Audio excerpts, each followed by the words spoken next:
Hello student, this is Shivani Chauhan. Welcome to easy path education. आज हम बात करेंगे जेकेपीएससी लेक्चरर एजुकेशन की टेस्ट सीरीज 6 की बात करेंगे। हम 6th सीरीज पे पहुंच चुके हैं। सो आज हम 50 क्वेश्चंस देखेंगे। इसमें देखते हैं कि कौन सबसे अच्छा स्कोर करता है। अपने मार्क्स ज़रूर लिखिए जितने भी आपने अचीव करे हैं after the end of this series. Okay, कि 50 में से आपके कितने मार्क्स आए हैं, ताकि देख सको आप खुद की भी परफॉर्मेंस और बाकी अदर स्टूडेंट्स की भी। ओके, स्टार्ट करते हैं विदाउट वेस्टिंग द टाइम। सबसे पहले बात करेंगे what is the level of the following question. तो ये कौन से लेवल का? Understanding, analysis, creativity, application. Like prepare a diagram on dash, explain the component या फिर पार्ट्स ऑफ डैश, या फिर conclude the characteristic of dash. तो ये कौन से लेवल का क्वेश्चन या फिर कौन से लेवल के क्वेश्चंस माने जाएंगे? Understanding level, analysis level, creativity level, application level.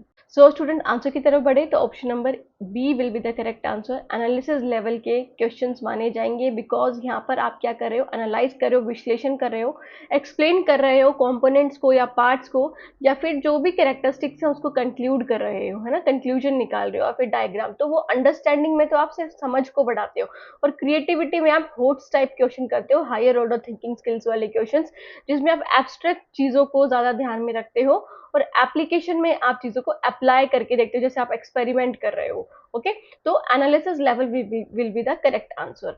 Next is the dash plagiarism is allowed by UGC according to the latest rule and regulation by UGC। तो कितना प्लेजरिज्म लेवल अलाउड है कि आप इतना कर सकते हो? प्लेजरिज्म बेसिकली क्या होता है? ड्यूप्लीकेशन ऑफ वर्क करना, है ना। आप जब रिसर्च करते हो, एक रिसर्चर हो आप, तो आप रिसर्च करते हो, उसमें आप कितना डुप्लीकेट डेटा, मतलब same as it is data ले सकते हो, उसका परसेंटेज कितना होना चाहिए, है ना। तो कितना होना चाहिए? 0.5%, 10%, 15% या फिर 20%? So student answer will be option number B, that is the 10% level होना चाहिए। बेसिकली इसमें जो 4 लेवल बनाए हुए हैं प्लेजरिज्म के लिए, लेवल 0 से स्टार्ट होते हैं, लेवल 1, लेवल 2, लेवल 3। ओके, तो ये 4 लेवल हैं। उसमें जो फर्स्ट आता है 0 से 8 या फिर 10% तक, उसके बाद आगे। तो ऐसे ऐसे पनिशमेंट आपकी बढ़ती ही जाती है ना। जैसे आपने क्या किया, आपने प्लेजरिज्म अगर 50%, 40%, 20% कर दिया, तो कुछ केस में ऐसा होता है कि आपको निकाला भी जा सकता है, और कुछ केस में ऐसा होता है कि आप फाइन दे करके उसके बाद अपना वर्क दोबारा से करके दोबारा सबमिट करा सकते हो। ओके, तो वो डिसाइड होते हैं इन लेवल के according. Next is which of the following is not an example of qualitative research. तो क्वालिटेटिव रिसर्च का एग्जाम्पल नहीं है एथनोग्राफी, सर्वे, केस स्टडी या फिर फोकस ग्रुप। क्या होगा करेक्ट आंसर? कौन सा नहीं है? बेसिकली थर्ड क्वेश्चन है आपका ना। सो अगर आंसर की तरफ आए तो सर्वे इज अ क्वांटिटेटिव रिसर्च आप बोल सकते हो, क्योंकि सर्वे में आप क्या करते हो? सर्वे एक तरह से टाइप है किसका? डिस्क्रिप्टिव रिसर्च का, है ना। उसमें आप क्वांटिटेटिव फॉर्म में चीजों को लेते हो। एथनोग्राफी में आप कल्चर की स्टडी करते हो, लोगों के बीच जा करके। केस स्टडी में आप दो मतलब 1 या 2, 3% पे स्टडी करते हो, डीपली स्टडी करते हो, फिर किसी इंस्टीट्यूट पे आप स्टडी कर रहे हो। फोकस ग्रुप में आप क्या करते हो कि जो आपके ग्रुप्स हैं जिस पे आप रिसर्च करना चाहते हो, जैसे आप ट्राइबल पे करना चाहते हो, तो आप उन्हीं पे करोगे, तो वो क्वालिटेटिव होंगी इन नेचर। बट अगर आप सर्वे की बात करें तो वो क्वांटिटेटिव इन नेचर, क्योंकि यहाँ पे आप डेटा इकट्ठा करते हो क्वांटिटेटिव फॉर्म में। ओके, जैसे कि क्या होते हैं? सेंसस होते हैं ना, जनगणना होती है, वो भी क्या है? सर्वे का टाइप है। तो वो क्वांटिटेटिव रिसर्च है, ना कि qualitative. Next is which of the following influential statistics data analysis technique will you see for the data that is less than 15 and selected using convenient sampling technique. तो आप अगर बहुत समझदार होंगे, आपको चीजें पता हैं, तो आप कन्वीनियंट सैम्पलिंग से ही पता लगा सकते हैं इसका आंसर। तो कौन सा टेस्ट यूज होगा? Variance test, parametric test, non parametric test, and none of these. Question number 4 कौन सा होगा? बताइए। कन्वीनियंट सैम्पलिंग टेक्निक जो है वो किसका पार्ट है, किसका सब पार्ट है? बताओ। प्रोबेबिलिटी का या फिर नॉन प्रोबेबिलिटी का? नॉन प्रोबेबिलिटी का। और जब आप नॉन प्रोबेबिलिटी की बात करते हैं तो उसमें यूज होते हैं non parametric test.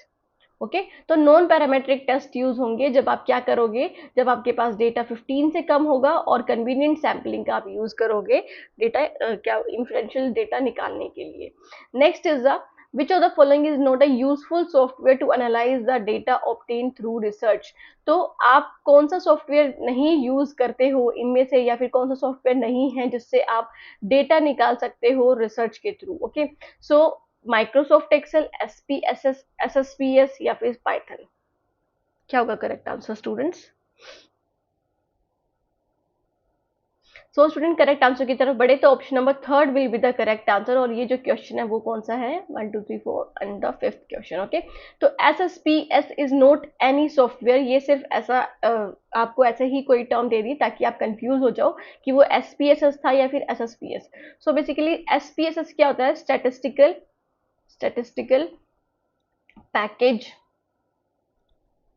For social science. Okay, so social science में जो रिसर्च होती है उसका डेटा इकट्ठा करने के लिए आप डेटा को कैसे एनालाइज करोगे, कितने लोगों ने क्या बोला है, क्या परसेंटेज निकालोगे, वो आप SPSS सॉफ्टवेयर के थ्रू निकाल सकते हो।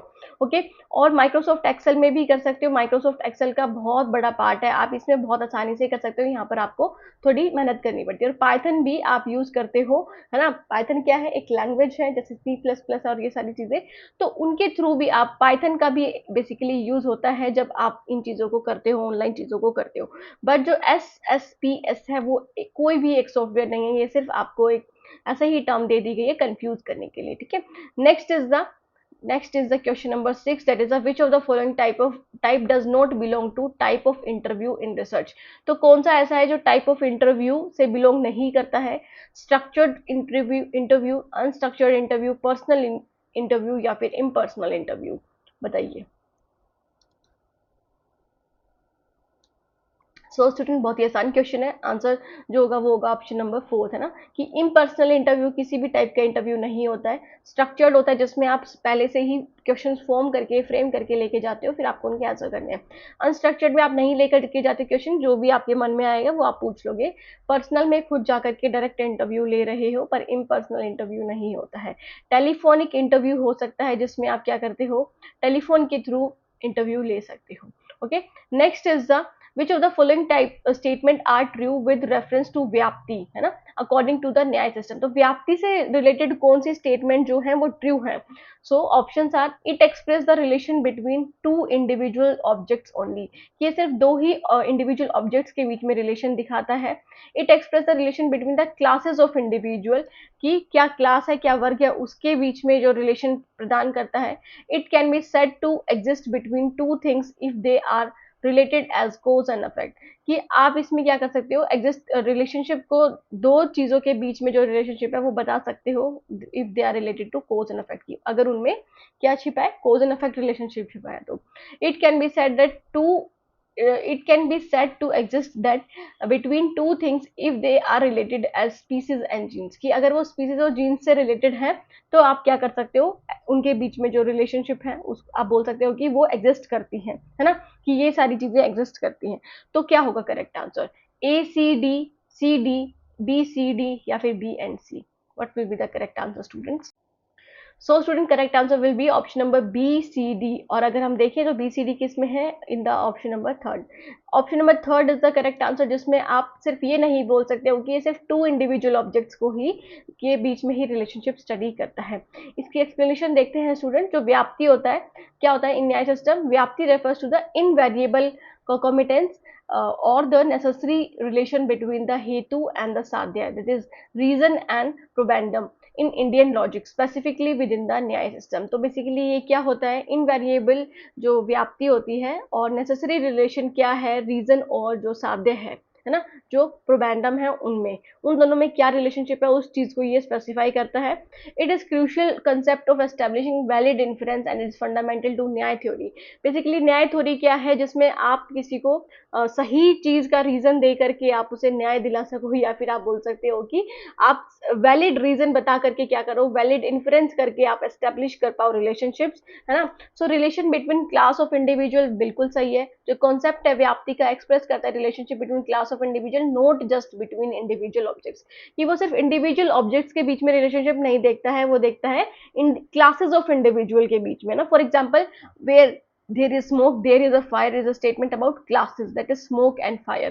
तो इसने स्मोक और फायर दो चीजों के बीच में क्या देखा है? रिलेशनशिप देखा है, रादर देन इंडिविजुअल इंस्टेंस, कि सिर्फ उसने स्मोक को देख के ही समझ लिया कि वो फायर है। ओके, तो दो चीजों के बीच में देखा है। फिर है कोज एंड अफेक्ट रिलेशनशिप।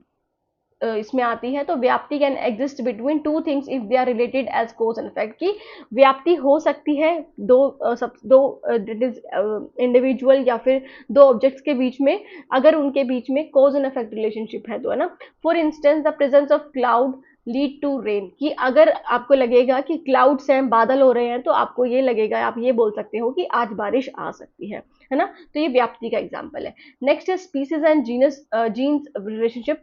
व्याप्ति can also be said to exist one two things if they are related as species and genes, okay, जैसे कि all humans are mortal shows a relationship between the species human and the genus mortal, कि हर जो भी human है वो मॉर्टल है, तो इसमें दो चीजों के बीच में रिलेशनशिप दिखाई है, ह्यूमन और मॉर्टल के बीच में। Okay, next is the which one of the following statement is are true about QR code. तो जो QR कोड होता है उनके लिए कौन सी जो स्टेटमेंट है वो सही है। It stand for quick read, it is a two dimensional barcode, it can not be use for cryptocurrency wallet address. तो both first and second are correct, second and third are correct, second correct या फिर only third correct, क्या होगा correct answer. So student correct answer की तरफ बढ़े तो it stand for quick read नहीं होता है, it stand for quick response होता है। ओके, और ये टू डायमेंशनल बारकोड है, बिल्कुल सही है, और ये क्या नहीं यूज हो सकता क्रिप्टो करेंसी वॉलेट एड्रेसेस का, ये बिल्कुल गलत है। ओके, तो हमें क्या बताना है, ये बिल्कुल क्या बोलते हैं आप, ये भी गलत है और ये भी गलत है, तो जो ऑप्शन होगा second will be the correct, तो मतलब option number third will be the correct, that is only second statement is correct. ठीक है, इसका एक्सप्लेनेशन देख लेते हैं स्टूडेंट। जो फर्स्ट स्टेटमेंट है उसका मतलब क्विक रिस्पॉन्स होता है, ना कि क्विक रीड। थर्ड स्टेटमेंट की बात करें तो ये हम यूज कर सकते हैं क्रिप्टो करेंसी वॉलेट एड्रेसेस में, they are commonly use to share wallet address for receiving payments in crypto currencies like bitcoin और एथेरियम, आप यूज कर सकते हो। ओके, तो इसमें एप्लीकेशंस दी हैं क्यूआर कोड की, कि आप many mobile system uses QR code for transaction, तो बहुत सारे यूपीआई पेमेंट्स इन सब में आपको क्यूआर कोड सिस्टम दिखता है जिसके थ्रू आप स्कैन करके आप पेमेंट कर सकते हो। मार्केटिंग में भी और प्रोडक्ट इन्फॉर्मेशन भी, की अगर आपको किसी प्रोडक्ट की इन्फॉर्मेशन चाहिए, जैसे आप किसी जैसे कि मार्केटिंग में कैसे हो सकता है, जैसे एडवर्टीजमेंट और पोस्टर्स और बिजनेस कार्ड से भी क्यूआर कोड लिखा होता है, छपा होता है, उसको आप स्कैन करोगे तो सारी डिटेल्स आ जाएंगे ना। प्रोडक्ट इन्फॉर्मेशन में भी, जैसे आप किसी रेस्टोरेंट जा रहे हो, हल्दीराम जा रहे हो या फिर मैकडी जा रहे हो बेसिकली, तो वहां पर क्यूआर कोड दिया जाता है, वहां पे आप उसको स्कैन करोगे तो आपको सारे प्रोडक्ट की जानकारी आ जाएगी कि क्या क्या चीजें अवेलेबल हैं यहाँ पर। ओके, सो ये, और बेसिकली प्रोडक्ट इन्फॉर्मेशन, जैसे कि जो चीज़ें आप ऑनलाइन मंगाते हो या फिर जो चीज़ें आप मंगाते हो उधर भी क्यूआर कोड आता है, अगर आप उसे स्कैन करोगे तो उसकी आप बोल सकते हो कि वेरिफिएबिलिटी या फिर कितना वो सही है, कितना मतलब वो एक्यूरेट, या फिर आप बोल सकते हो कि कितना वो सही है क्वालिटी में, उस चीज़ का भी पता लगता है। ठीक है, next is the which video compression standard is commonly use in video conferencing. तो कौन सा वीडियो कंप्रेशन यूज होता है वीडियो कॉन्फ्रेंसिंग में, H.264, MPEG 2, MPEG 4 या फिर VP9, क्या होगा करेक्ट आंसर स्टूडेंट्स।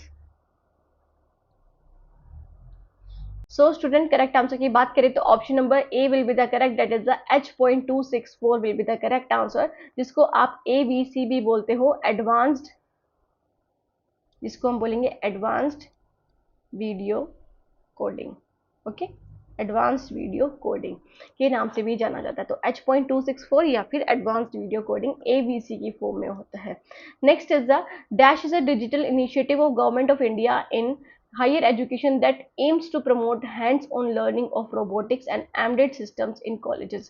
तो कौन सा ऐसा डिजिटल इनिशिएटिव है गवर्नमेंट ऑफ इंडिया का जो कि आपको प्रमोट करता है कि आप हैंड्स ऑन लर्निंग मतलब खुद करके सीखें, रोबोटिक्स के बारे में आपको बताया जाए, है ना, रोबोटिक्स के बारे में आप चीजें देखो, और जो कॉलेजेस में होते हैं, तो ई यंत्रा या फिर वर्चुअल लैब्स, ई पीजी पाठशाला या फिर ई शोध, क्या होगा करेक्ट आंसर।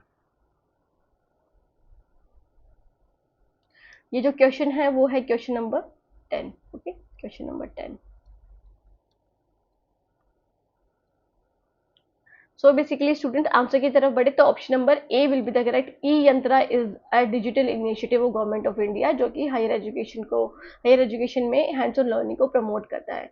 एक्सप्लेनेशन देख लेते हैं। E Yantra is a project initiated by MHRD under the national mission on education NME, है, थ्रू ICT, NME ICT के मिशन के रिगार्डिंग है ये, तो इसका एम क्या है, कि आप बच्चों को हैंड्स ऑन लर्निंग एक्सपीरियंसेस कराओ रोबोटिक्स में, ठीक है, और जो उसमें सिस्टम्स है उसके बारे में आप जानकारी दो किसको, इंजीनियरिंग और साइंस कॉलेजेस जो हैं इंडिया में। ओके, तो ये प्रोवाइड करता है रोबोटिक किट्स एंड गाइड करता है उनको कि वो कैसे चीज़ें कर सकते हैं, प्रैक्टिकल स्किल्स कैसे उनमें आ सकती हैं, और जो सब्जेक्ट मैटर है उसको समझने के लिए। तो वर्कशॉप्स और कॉम्पिटिशन्स भी होते हैं ताकि उनके इंटरेस्ट को और इनोवेशंस को और भी ज़्यादा इनोवेशंस हो, है ना। जैसे आपने सुना होगा केरला में एक स्कूल है, केरला में, उसमें एक रोबोटिक टीचर बनाई गई है बच्चों के द्वारा, आप उसका नाम बताना ज़रूर। सो वर्चुअल लैब क्या होती हैं, ये इनिशिएटिव है NMEICT का, जो कि remote access to labs in various disciplines of science and engineering को फोकस करते हैं। तो ये बेसिकली उसको रोबोटिक्स वाले फील्ड को नहीं फोकस करती है। EPG पाठशाला की बात करें तो हाई क्वालिटी करिकुलम बेस्ड और ई कंटेंट होते हैं वेरियस सब्जेक्ट्स के अक्रॉस सोशल साइंस, या फिर आप arts and fine and art भी बोल सकते हो, फाइन आर्ट्स भी। और ई शोध की बात करें तो ये रिसर्चर्स के लिए प्लेटफॉर्म होता है जो रिसर्च करते हैं, उनमें उनकी थीसिस और वो सारी चीज़ें जैसे कि एकेडमिक पेपर्स होते हैं, वो उसे उस पर फोकस करता है। आप देख सकते हो, आप उस पर अपना अपलोड कर सकते हो रिसर्च पेपर। ओके, तो वो सारे मटेरियल यहाँ पे मिलते हैं। Next is the what is the NIRF, that is national institutional ranking framework. क्या होता है? A government body responsible for accreditation of higher education institutions, a methodology for ranking higher education institution in India, a platform या फिर framework where students give feedback about colleges and universities, या फिर all of these। क्या होगा correct answer students? क्या है NIRF? सो student, अगर हम बात करें करेक्ट आंसर की तो option number B will be the correct, कि जो ये क्या है, एक मैथोडोलॉजी है जिससे आप रैंक करते हो हायर एजुकेशन, जो हायर एजुकेशन इंस्टीट्यूशन है उनकी जो रैंकिंग आती है, उस चीज़ को ये दर्शाता है, उस चीज़ को ये बताता है ना। तो NIRF की साइट पे जाओगे तो आप अपनी भी इंस्टीट्यूट, अपने भी यूनिवर्सिटी की रैंकिंग चेक कर सकते हो कि क्या है। Okay, next is in most of the state of India the vice chancellor of state government university is appointed by, कि जो स्टेट गवर्नमेंट यूनिवर्सिटी होती है उनका जो वाइस चांसलर होता है वो कौन अपॉइंट करता है? Chief minister of the state, home minister of the state, honourable governor of the state, या फिर education minister of the state? बताइए। सो स्टूडेंट, बहुत इजी है, इसका जो करेक्ट आंसर होगा वो होगा option number third, that is the honourable governor of the state, जो कि चांसलर भी माने जाते हैं, है ना, चांसलर भी होते हैं किसी भी स्टेट यूनिवर्सिटी के। तो स्टेट गवर्नमेंट यूनिवर्सिटी के जो वाइस चांसलर होते हैं वो गवर्नर के द्वारा अपॉइंट करा जाता है, that is the chancellor of that university, तो vice chancellor. Okay, next is the which is are the online learning platform in India, तो कौन सा है जो ऑनलाइन लर्निंग प्लेटफॉर्म है इंडिया में? Diksha, Swayam, that is Parakh, Swayam Prabha. तो only first second third, only second, only first second fourth, क्या होगा करेक्ट आंसर? क्या होता है Diksha? Digital infrastructure for knowledge sharing. Okay, ये तो दीक्षा की फुल फॉर्म है। स्वयं की बात करें तो study web of active learning and young aspirants mind. Spelling थोड़ी सही नहीं है बट जो बोल रही हूँ उस पर ध्यान रखो। परख क्या है और स्वयं प्रभा क्या है? परख basically performance assessment review and analysis of knowledge for holistic development. और अगर हम स्वयं प्रभा की बात करें तो D2H चैनल है जो आपको टीवी पर दिखाया जाता है, जिसमें आप, जिनके पास इंटरनेट फैसिलिटी नहीं है वो टीवी पर एंटीना कनेक्शन के थ्रू इन चैनल्स को देख सकते हैं पढ़ने के लिए। ओके, तो कौन सा नहीं है? अब आपको इतनी तो पता चल गई, इतनी तो मैंने बता दिया इनकी फुल फॉर्म। अब ये बताइए कि जहाँ से आप लर्निंग नहीं कर सकते वो क्या है? सो स्टूडेंट, करेक्ट आंसर जो होगा कर सकते हो वो बताने आपको। तो दीक्षा से कर सकते हो, स्वयं से कर सकते हो, स्वयं प्रभा से कर सकते हो, परख से नहीं कर सकते क्योंकि परख में आपकी जो भी मतलब बच्चों की या फिर टीचर्स की क्या होती है, असेसमेंट रिव्यू और एनालिसिस नॉलेज है, जिसमें आप होलिस्टिक डेवलपमेंट का क्या करते हो, असेसमेंट करते हो। तो थर्ड नहीं आएगा, फर्स्ट सेकंड और फोर्थ का है, option number D is the correct answer. Next is the Which of the following institution organization play important role in designing the curriculum for all three level of school education and higher education in all discipline of knowledge? तो कौन सा ऐसे institution या organisation है जो important role play करते हैं curriculum को डिजाइन करने में हर लेवल पे, या फिर वो स्कूल लेवल हो या फिर हायर एजुकेशन लेवल हो और हर डिसिप्लिन में? तो NCERT, NCTE, UGC या AICTE? NCERT की फुल फॉर्म देखें तो नेशनल काउंसिल फॉर एजुकेशनल, मैं थोड़ा अच्छे से लिखने की कोशिश कर रही हूँ, educational research and training. Okay, ये NCERT की है। NCTE की बात करें तो national council for teacher education. Next हम बात करें UGC की तो university grant commission. Okay, AICTE all India council for teacher education. Okay, तो अब बताइए कि कौन सा ऐसा है जो इंपॉर्टेंट रोल प्ले करता है करिकुलम डिजाइन करने में? सो स्टूडेंट, आप देख सकते हो ये सारे ही, ये चारों ही क्या हैं, करिकुलम डिजाइन करने में स्कूल से हायर लेवल तक, है ना, जो हायर लेवल है उस तक करते हैं। सो जो आपका आंसर होगा वो होगा option number, that is the third. First, second, third, fourth, all are related to the curriculum designing. Okay, so next is the, which of the following ancient Indian university was situated in Pakistan of the present time? Nalanda, Takshashila, Vallabhi और विक्रमशिला। और आप मुझे ये भी बताएंगे कि बाकी जो यूनिवर्सिटी हैं जो पाकिस्तान से, वो तो ठीक है, जो बाकी यूनिवर्सिटीज है वो किस स्टेट में है अभी in the present day of, that is India या फिर पाकिस्तान, बताइए।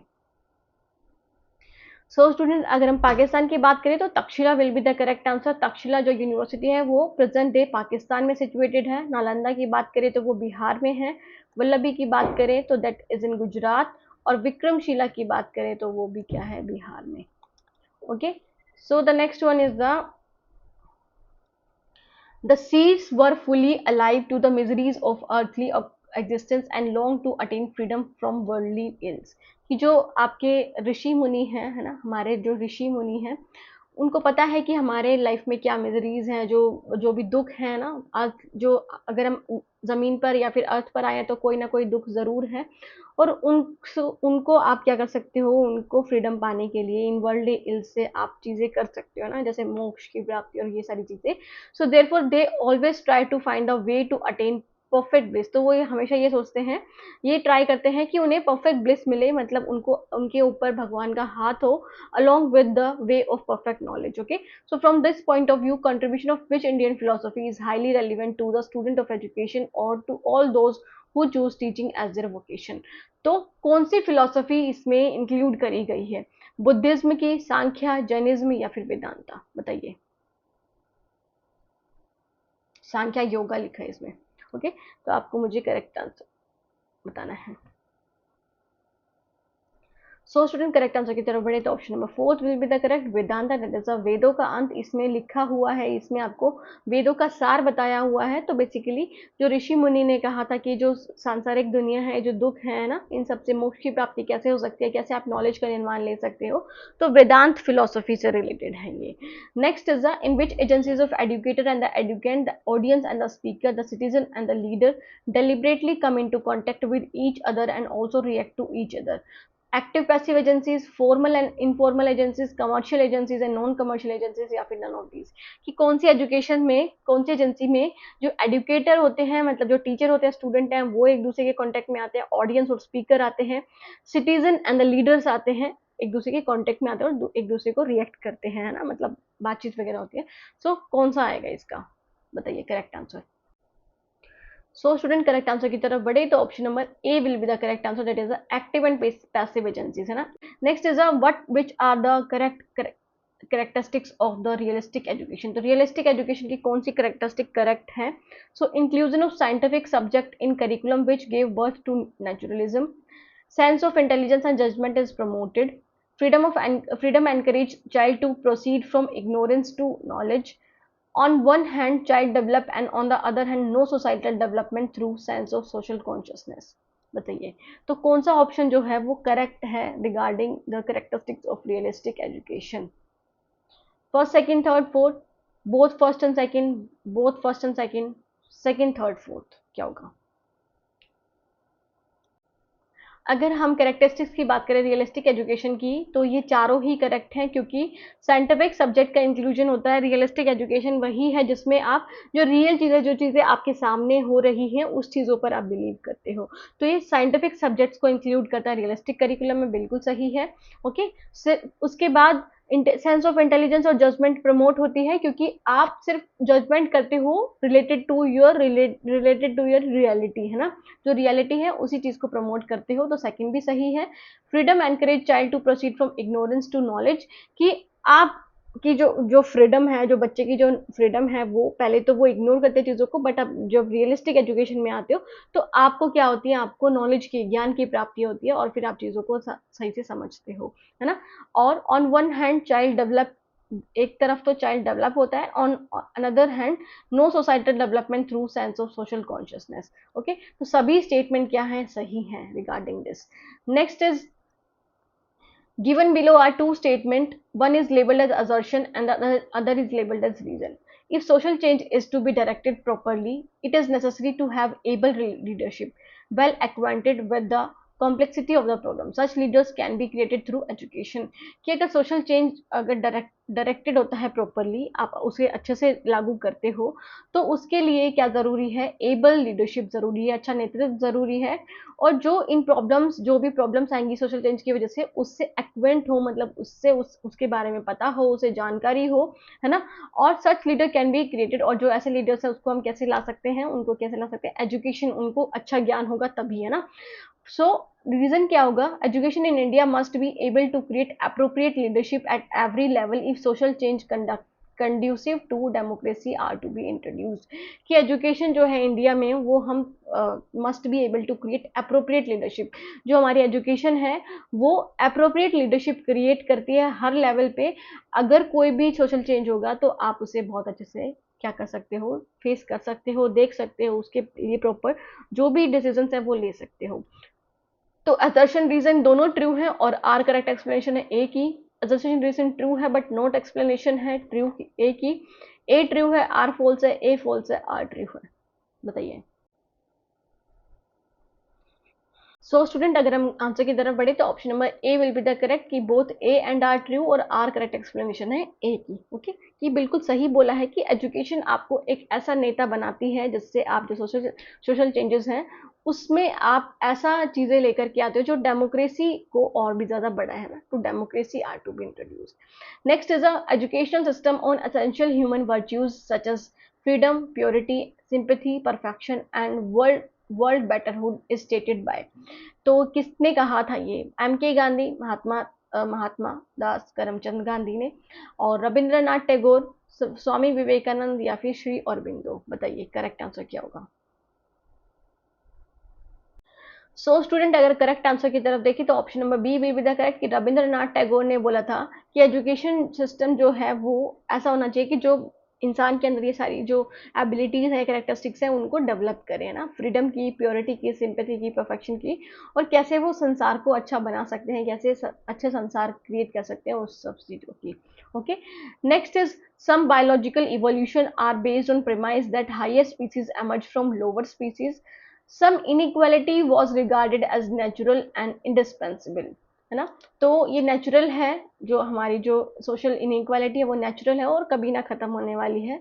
सो both statement first and are second are correct, statement first and second are incorrect, statement first is incorrect, second is correct, statement first is correct, second is incorrect. क्या होगा correct answer students, बताइए।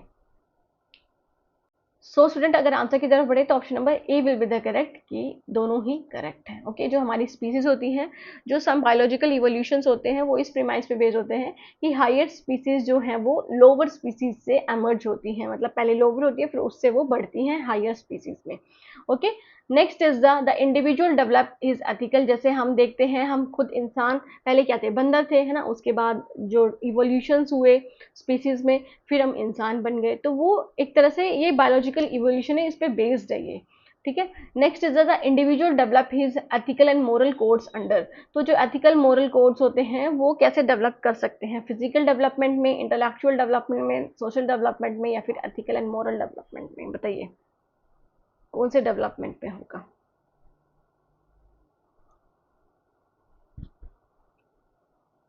So student correct answer की तरफ बढ़े तो option number D is the correct, ethical and moral development will be the correct answer. Okay, next is in पियाजे cognitive development which is a major characteristic of concrete operational stage.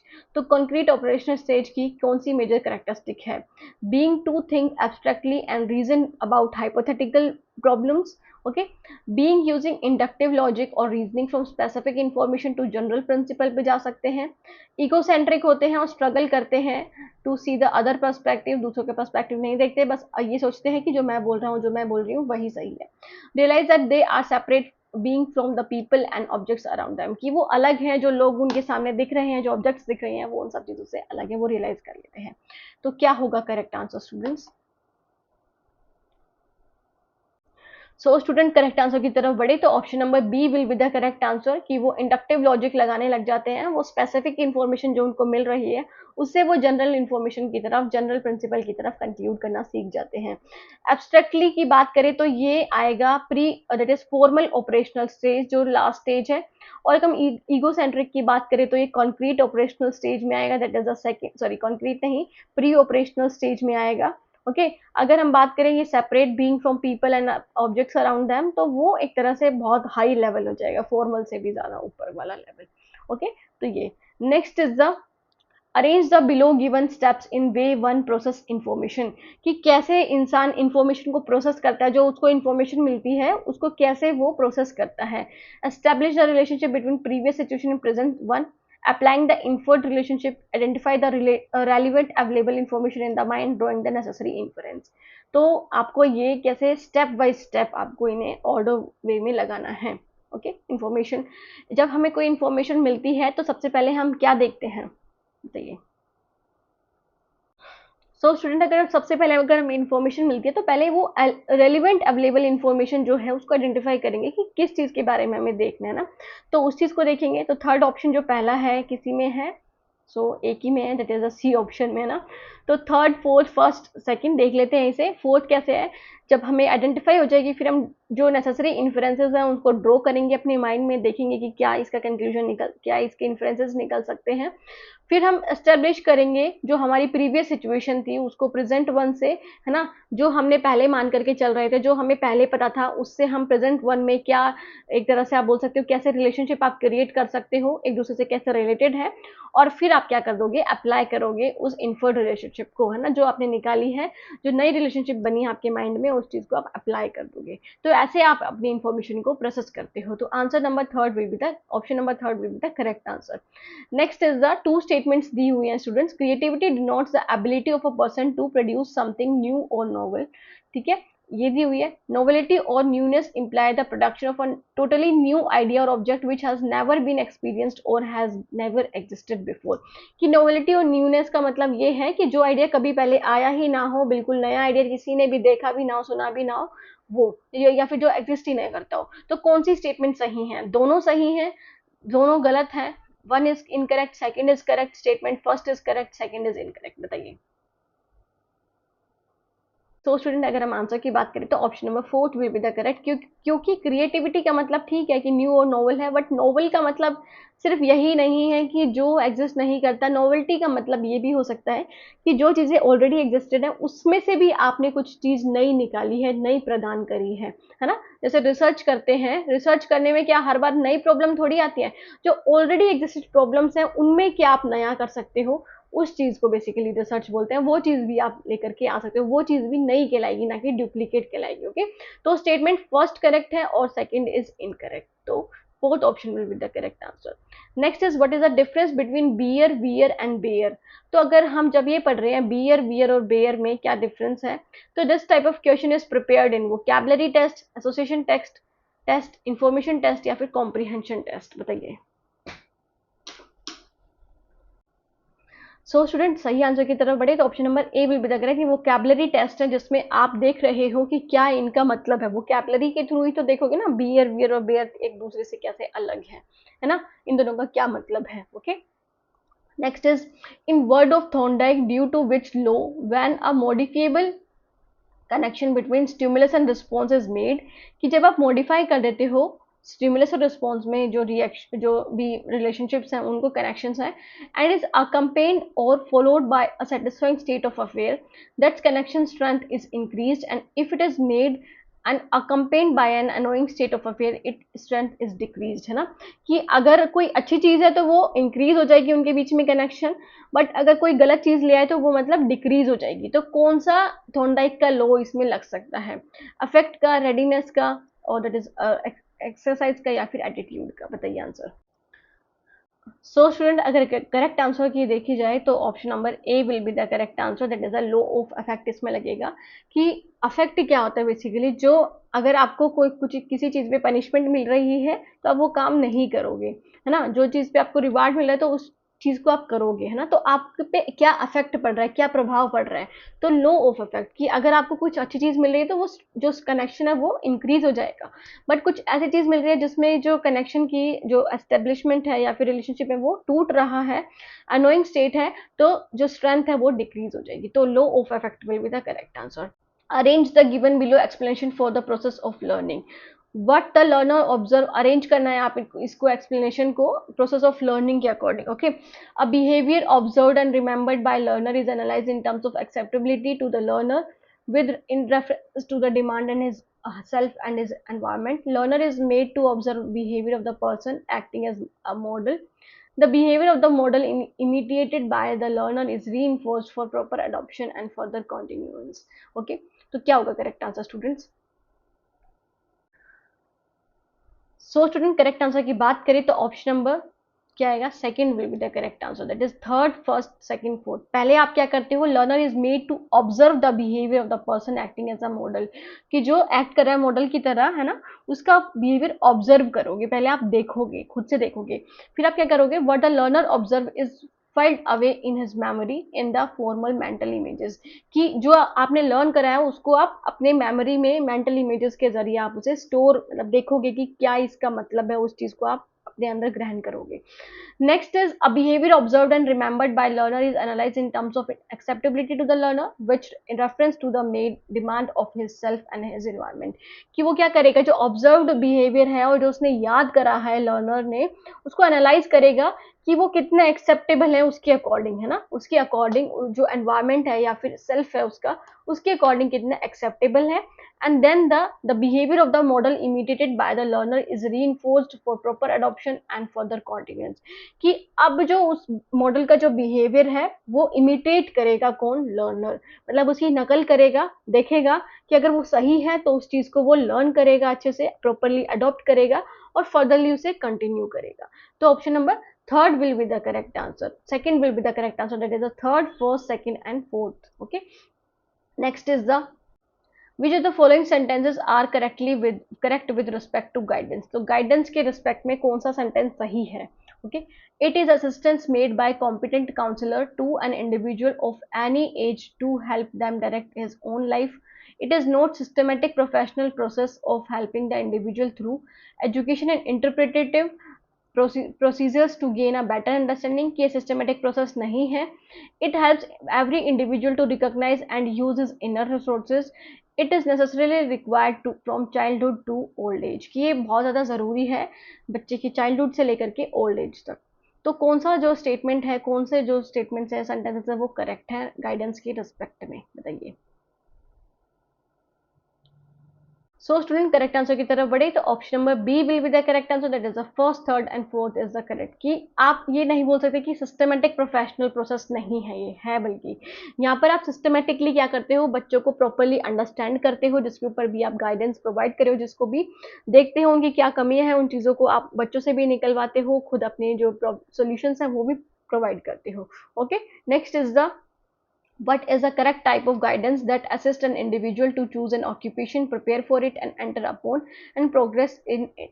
कि कौन सा guidance का type है जो बच्चों को, individual को दैट इज असिस्ट करता है, हेल्प करता है कि वो कौन सा ऑक्यूपेशन चूज करें, फिर उसके लिए प्रिपेयर करें और फिर उनके मतलब उस ऑक्यूपेशन में जाएं और फिर अपनी प्रोग्रेस भी दिखाएं. तो एजुकेशनल गाइडेंस है, पर्सनल गाइडेंस है, वोकेशनल या फिर बिहेवियरल गाइडेंस. बहुत ही आसान क्वेश्चन है students.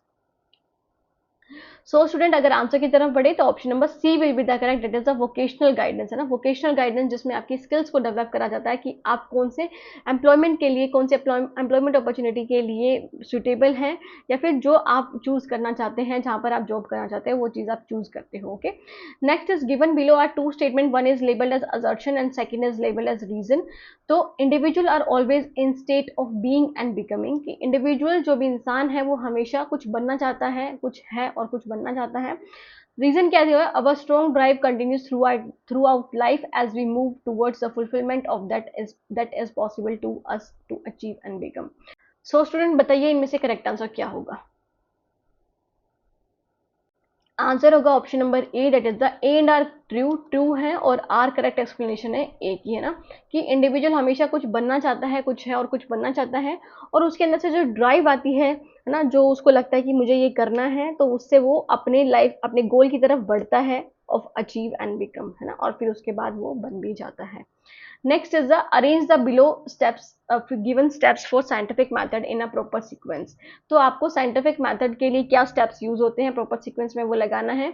Formulation and implication of hypothesis through deductive reasoning, collection and analysis of evidence, identification and definition of the problem, verification, rejection, modification of hypothesis. बताइए पहला क्या आएगा, दूसरा क्या आएगा, थर्ड कौन सा आएगा, फोर्थ कौन सा आएगा, ऐसे आपको स्टेप्स में बताना है. सो स्टूडेंट सबसे पहले जब भी हम कोई साइंटिफिक मेथड करते हैं, रिसर्च करते हैं, तो सबसे पहले हमें पता होना चाहिए कि प्रॉब्लम क्या है ना. प्रॉब्लम को आइडेंटिफाई करते हैं और उसकी डेफिनेशन बताते हैं कि किस चीज़ को आप रिसर्च करना चाहते हो, ना. तो सेकंड कहाँ, थर्ड कहाँ है सबसे, उसमें हाँ एक ही में है थर्ड. फिर उसके बाद क्या आएगा, फर्स्ट कि आप फॉर्मुलेट करते हो हाइपोथेसिस को डिडक्टिव रीजनिंग के बेस पे, फिर उसके रिगार्डिंग एविडेंस इकट्ठा करते हो और फिर वेरीफाई करते हो, रिजेक्ट करते हो, फिर मॉडिफाई करते हो हाइपोथेसिस को. अगर वो एक्सेप्ट हो जाती है तो एक्सेप्ट कर लेते हो, रिजेक्ट हो जाती है तो फिर जो दूसरी हाइपोथेसिस उसको एक्सेप्ट कर लेते हो. तो वो चीजें आप देखते हो. ओके.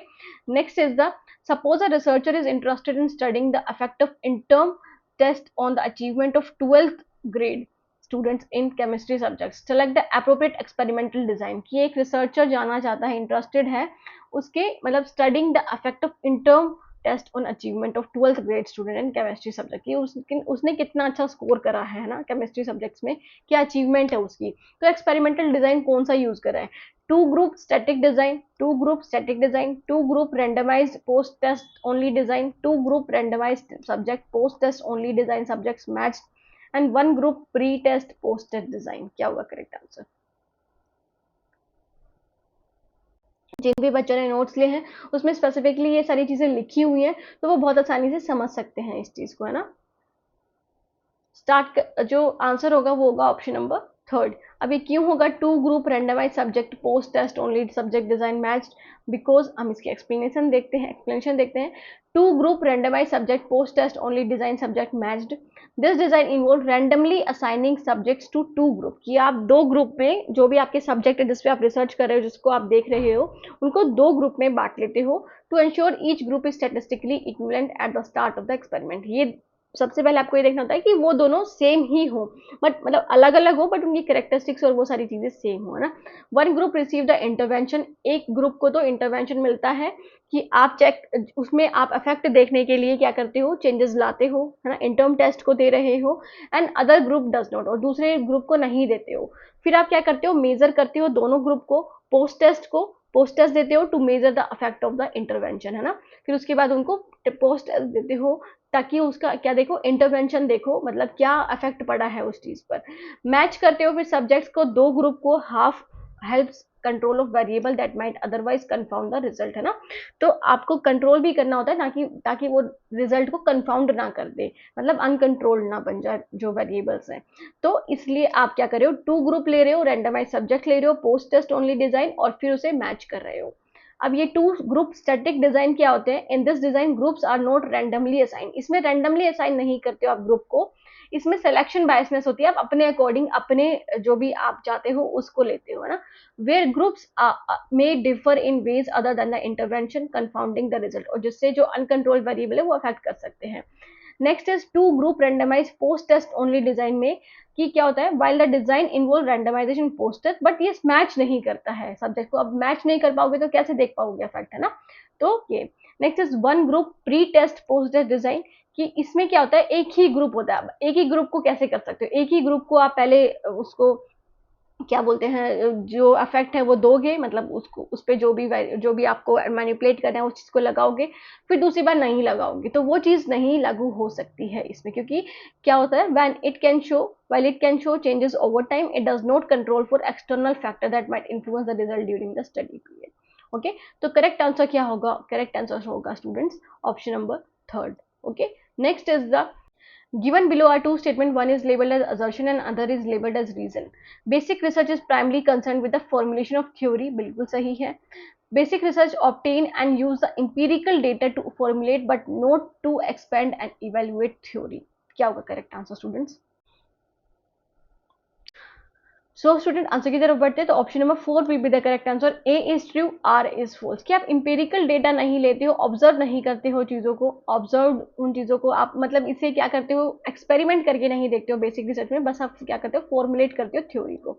तो ए ट्रू है, आर फॉल्स है. Okay, next is the suppose a teacher wants to study the mental health of the students due to कोविड-19 टुवर्ड्स को education at primary school stage, है ना. कि वो मेंटल हेल्थ जानना चाहती है, क्या टीचर या फिर रिसर्चर, जो कि कोविड-19 की वजह से उनकी एजुकेशन पर प्रभाव डाला है प्राइमरी स्कूल स्टेज पे. He may fix 400 students and go on collecting data from first 400 school. कि उसने पता लगा लिया कि वो 400 स्कूल्स में से करेगी, और वो क्या करेगी, कलेक्ट करेगी डेटा को फर्स्ट 400 स्कूल्स में से. 400 स्टूडेंट्स देख लिए और फर्स्ट 400 जो भी बच्चे आएंगे उसको कलेक्ट करेगी ना. Students to whom who is able to contact and gets cooperation from them. Which sampling technique will the researcher use. तो कौन से सैम्पलिंग टेक्निक यूज करेगी, cluster sampling, quota sampling, incidental sampling या फिर सिस्टमेटिक सैम्पलिंग, बताइए. So student correct answer की तरफ बढ़े, तो option number second will be the correct answer, that is a quota sampling. Quota sampling type है किसका, नॉन प्रोबेबिलिटी सैम्पलिंग का, जिसमें जो भी रिसर्चर है वो अपने अकॉर्डिंग ग्रुप्स बना लेगा. ओके, तो quota sampling will be the correct answer, that is the second option. Next is if the height of 3 student measuring by using a metre scale is 185 centimetre, 172 and 159 centimetre respectively, then we have measurement on a scale of equal units.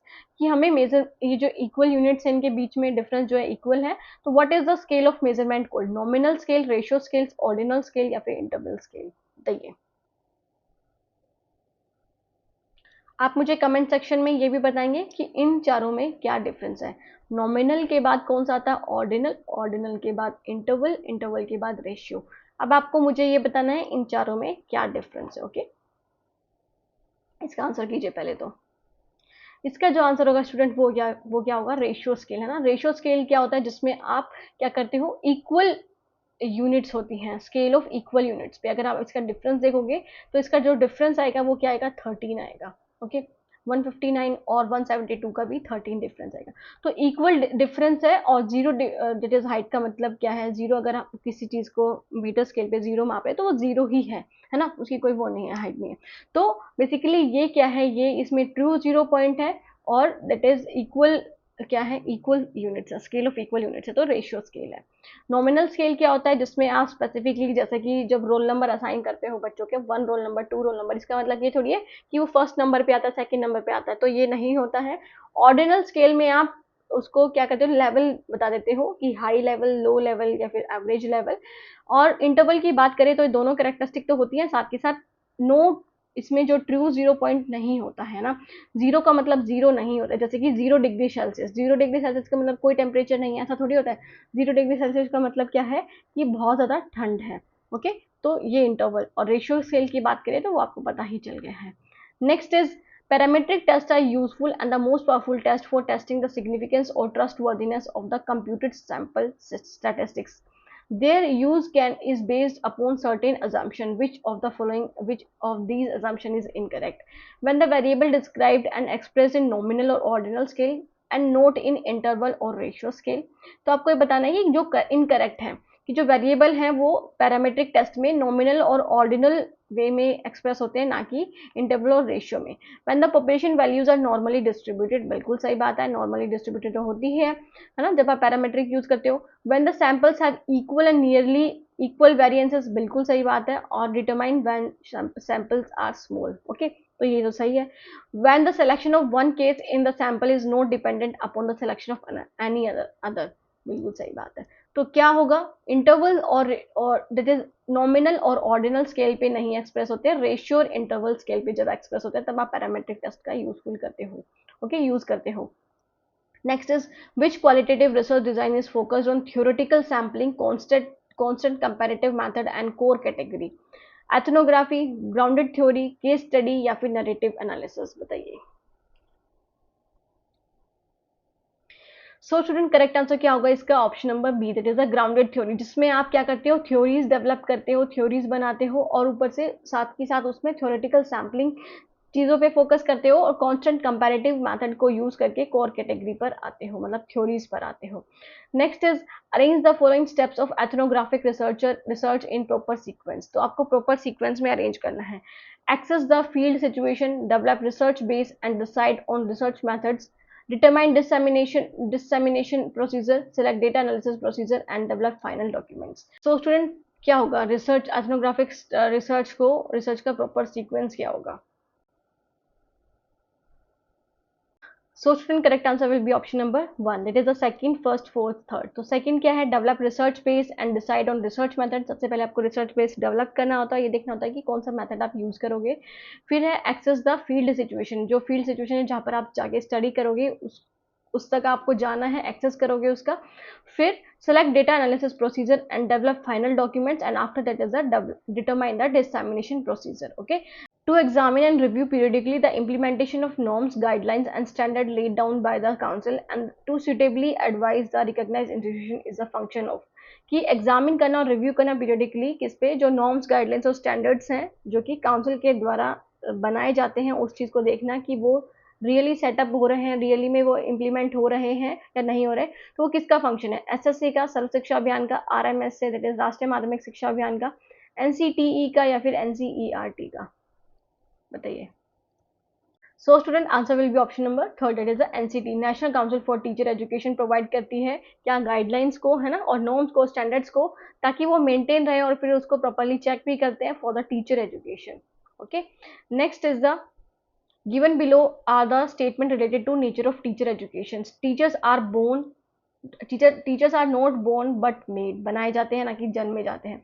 Teachers have to be equipped with necessary knowledge as teacher is simultaneously thought of an art and as a science, okay।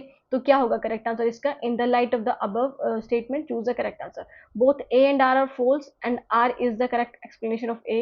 A and R are true and R is the incorrect explanation of A. A is false, R is true, A is true, R is false, बताइए। So student, correct answer will be option number 2, that is the A and R दोनों ही correct है, but R correct explanation नहीं है किसकी, ए की। कि आपने ये बोला है कि टीचर्स जो हैं वो बोर्न नहीं होते हैं बट बनाए जाते हैं, बट इसका जो रीज़न होगा वो ये नहीं होगा कि टीचर्स इक्विप्ड होते हैं नेसेसरी नॉलेज से और उनके अंदर साइमल्टेनियसली थॉट आता है, मतलब वो अचानक से सोचते हैं चीज़ों को आर्ट एंड साइंस के बारे में, तो वो एक प्रॉपर एक्सप्लेनेशन नहीं बना है, बट दोनों ही सही हैं statement. Next is, what is the aim of 4-year integrated B.Ed program? 4-year integrated B.Ed program का क्या aim है? To prepare physical education teacher for conducting physical and sports activities, to prepare teachers at upper primary, secondary and senior secondary level, to prepare teachers, educators and other education professional including curriculum developer, education policy analyst, planners, administrators, supervisors, school principals and researcher, या फिर to integrate general studies and professional studies. तो जो 4-year integrated programme है जिसमें आपकी graduation भी आ जाती है, साथ के साथ आपका बीएड भी हो जाती है, तो वो उसका मेन एम क्या है, इन चारों में से क्या होगा करेक्ट ऑप्शन? अगर हम आंसर की तरफ बढ़े तो students, answer will be option number 4, that is the to integrate general studies and professional studies. BEd का मतलब सिर्फ ये नहीं है कि आप फिजिकल एजुकेशन टीचर ही तैयार कर रहे हो, या फिर ये भी नहीं है कि आप अपर प्राइमरी, सेकेंडरी और सीनियर सेकेंडरी लेवल के टीचर्स को तैयार कर रहे हो। बीएड में आप क्या करते हो, बेसिकली सेकेंडरी लेवल के टीचर्स को आप तैयार करते हो ना। सो आप टीचर्स को और एजुकेटर्स को, अदर एजुकेशन प्रोफेशनल को आप ये नहीं क्या नहीं बनाते, करिकुलम डेवलपर्स नहीं बनाते, एजुकेशन पॉलिसी एनालिस्ट। तो ये 4 ईयर इंटीग्रेटेड का एम पूछा है इन्होंने कि क्या एम है उसका। तो जनरल स्टडीज मतलब आपकी जो ग्रेजुएशन है वो भी, साथ के साथ आपकी प्रोफेशनल स्टडीज भी कंप्लीट हो जाए साथ ही में, है ना, 4 साल में ही। Next is given below other statement related to nature of teacher education. Behavioural change in a learner is observable and measurable. जो भी चेंज होता है लर्नर में बिहेवियर के रिगार्डिंग, वो ऑब्जर्व करे जाते हैं और मेजर करे जा सकते हैं। Learner always learn through reinforcements and constant feedback that tells them whether what they are doing is right or wrong। कि जो लर्नर होते हैं, जो अधिगम करता होता है, वो सिर्फ रीइंफोर्समेंट के थ्रू ही, हमेशा रीइंफोर्समेंट के कि उनको बढ़ावा दिया जाए या फिर कॉन्स्टेंट फीडबैक के जरिए ही वो याद कर सकते हैं। उनको पता चलता है कि क्या चीज़ सही है, क्या चीज़ गलत है। तो both A and R true, R is not correct, incorrect explanation of A. Both A and R true, R is correct explanation of A is false, R is true, A is true, R is false। So student, जो correct answer होगा वो होगा option number A, that is A and R true, but R correct explanation नहीं है A की, है ना, कि आप ऑब्जर्व बिहेवियर मेजर कर सकते हो, ये भी सही है। और ये भी सही है कि रीइंफोर्समेंट और कॉन्स्टेंट फीडबैक के जरिए बच्चों को पता चलता है कि क्या चीज़ें उन्हें करनी है, क्या चीज़ें नहीं करनी है। बट ये करेक्ट आंसर नहीं है, मतलब करेक्ट रीजन नहीं है किसका, assertion का। So A statement will be the first option is the correct। Next is given below are the statement related to nature of teacher education। Not all individual thinking about teaching constitute reflective teaching। Teachers questions the goals and values that guides his or her work, the context in which he or she teaches, or never examine his or her assumption। कि वो examine नहीं करती है अपने assumptions को। It is believed that individual is not engaged in reflective teaching। कि ये माना जाता है कि इंडिविजुअल जो है वो रिफ्लेक्टिव टीचिंग में एंगेज नहीं हो सकता है। तो A and R are true, R is no incorrect explanation। A and R true, but R is correct explanation of A। A is false, R is true, A is true, R is false। क्या होगा correct answer? So student, correct answer देखो, जो examine नहीं करती है तो बिल्कुल गलत बात है, वो अपने अजम्पशंस को एग्जामिन नहीं करती है, चेक नहीं करती है, और इंडिविजुअल को नहीं मानती कि वो रिफ्लेक्टिव टीचिंग में एंगेज हो पाएंगे। तो ये बिल्कुल ही इनकरेक्ट स्टेटमेंट है, फॉल्स है। तो रीजन जो है वो फॉल्स है, और जो स्टेटमेंट है मतलब असर्शन है वो क्या है, ट्रू है। Next is the given below the statement related to nature of teacher education. That is a teaching is considered as a full fledged profession. बिल्कुल सही बात है। Professional training of teaching is of short duration, which is much less than the period of training in other professions। तो A and R are true, R is incorrect explanation है। A and R are true and R is correct explanation of A। A is false, R is true, A is true, R is false। क्या होगा correct answer? So student, correct answer will be option number A, है ना, कि both A and R true, दोनों true हैं, but explanation सही नहीं है, क्योंकि शॉर्ट ड्यूरेशन तो होता है as compare to other professional program, जैसे कि MBA हो गया या फिर डॉक्टर MBBS हो गया ना, बट इसमें which is much less than the period of training in other profession. तो ये इसकी करेक्ट एक्सप्लेनेशन नहीं है फुल फ्लैश्ड प्रोफेशन की। Okay, next is the match the following है, face to face, distance learning, individual learning, community learning, इनको match करना है। फर्स्ट इज स्मॉल और large group learning adopted in face to face mode. Trainers and trainees both are present at one place। Trainers and trainees are geographically apart, mostly self-paced। क्या होगा correct answer? Face to face learning students क्या होगी, जब आप एक दूसरे के साथ, मतलब जो टीचर है और स्टूडेंट है, एक दूसरे के साथ प्रेजेंट होंगे, है ना, एक टाइम पे ही लर्निंग होगी। तो second will be the correct answer. First A का सेकंड कहाँ पर है? ए का सेकंड एक ही ऑप्शन में, that is the first option. तो first option will be the correct answer, है ना। बाकियों को भी देख लेते हैं, बाकी ऑप्शन को भी। बी का क्या होगा? बी का होगा थर्ड, कि डिस्टेंस लर्निंग का मतलब क्या है, जब ट्रेनर और ट्रेनिंग एक दूसरे से अलग है, मतलब ज्योग्राफिकली एक दूसरे स्टेट में बैठा है, एक हरियाणा में बैठा है, दूसरा राजस्थान में बैठा है। Okay, so next is individual learning की बात करें तो सेल्फ पेस लर्निंग होती है, बच्चा या फिर इंसान खुद अपने पेस के अकॉर्डिंग, क्षमता के अकॉर्डिंग सीखता है। कम्युनिटी लर्निंग की बात करें तो बच्चा जो है वो स्मॉल और लार्ज ग्रुप लर्निंग, जिसमें ग्रुप बना करके सीखते हैं ना, फेस टू फेस मोड में, तो कम्युनिटी लर्निंग हो जाएगी। तो option number A will be the correct answer. Next is the given below are two statements, one is labeled as assertion and other is labeled as reason। Integration of ICT skills with teacher education provide teachers with the skills and first hand experience of applying technology to a specific content area। बिल्कुल सही बात है। अगर reason की बात करें तो teacher need to be educated in ways that will help them use technology as an important tool in teaching to benefit student learning. की टीचर्स को क्या दिया जाए, टीचर्स को एडुकेट करा जाए कि वो टेक्नोलॉजी का यूज़ करके पढ़ाएं ताकि स्टूडेंट की लर्निंग को बेनिफिट मिल सके। तो रीज़न क्या, रीज़न सही है असर्शन का, वो आपको बताना है। सो स्टूडेंट, अगर हम आंसर की बात करें तो option number A will be the correct answer. That is the A and R true है, बट आर करेक्ट एक्सप्लेनेशन नहीं है ए की। Okay, next is a which domain has a performance criteria respect privacy and confidentiality, कि किसमें आप क्या करते हो, प्राइवेसी की रिस्पेक्ट करते हो और कॉन्फिडेंशियलिटी की, आप चीज़ों को बाहर नहीं करते हो without the permission.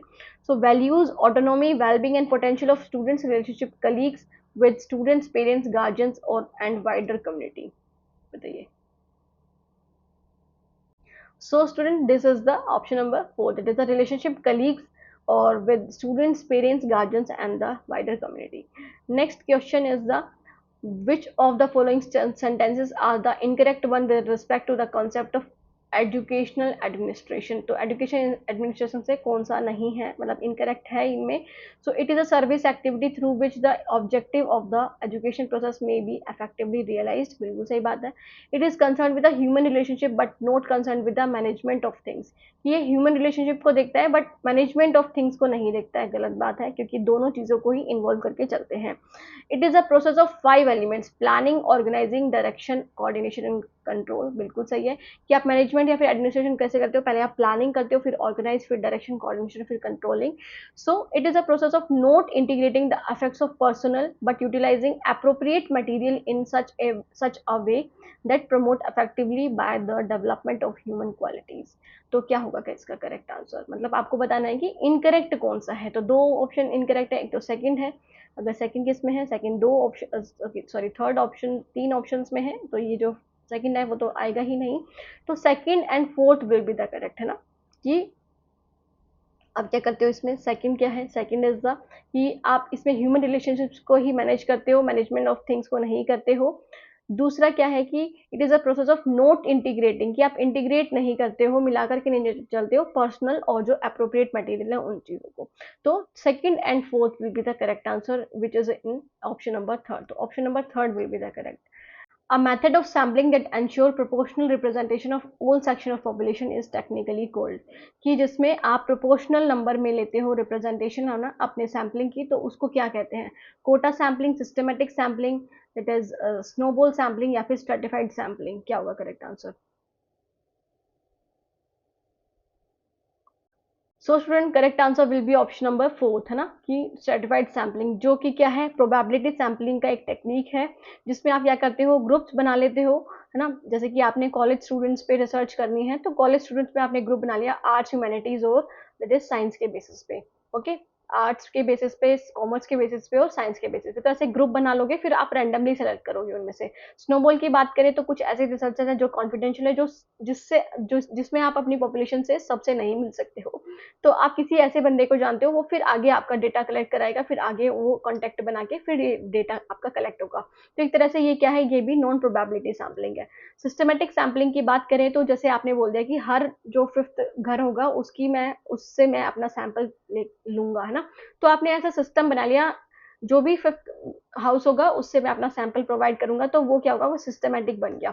Kota sampling क्या है, एक स्ट्रेटिफाइड सैम्पलिंग की तरह ही है बेसिकली, बट ये क्या है, नॉन प्रोबेबिलिटी सैम्पलिंग है।